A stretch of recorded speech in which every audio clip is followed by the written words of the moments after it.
They say size isn't everything, except when it comes to two new smartphone cameras with more pixels per shot than we've ever seen before. First up, the Nokia Lumia 1020 that sports a massive 41 megapixel camera.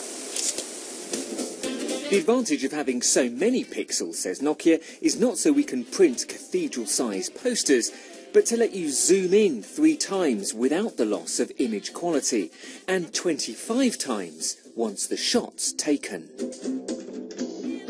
It's created a new way to easily take manual control too, from shifting focus to adjusting white balance and ISO, just like a DSLR.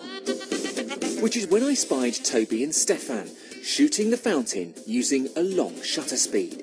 That's a new feature on the Nokia, so I joined them. To help keep my 3-second shot steady, the 1020 has 5 tiny motors inside, making 50 adjustments a second. But there was a slight problem.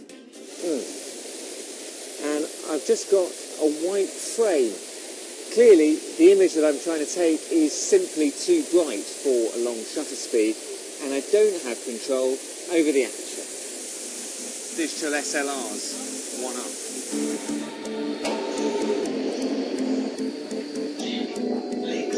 Now, this monster only sports a paltry 20 megapixel sensor, but it's got a few tricks up its sleeve as well.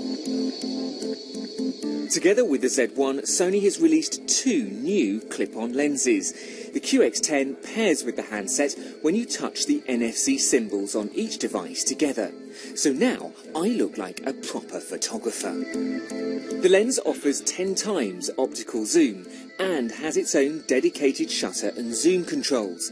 Cleverly, it saves on the handset's storage space by popping a big 18 megapixel image onto its own SD card, sending a smaller 2 megapixel version to the phone for sharing.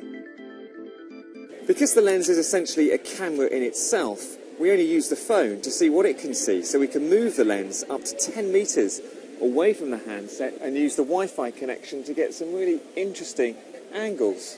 Even on its own, the Z1 seems as good as a compact, with some natty features, when the software behaves itself.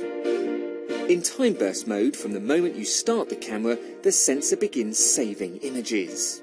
Now, I started taking the shot here, but the camera's already working a second before, so if I prefer a shot there, I can take it, or maybe one towards the end.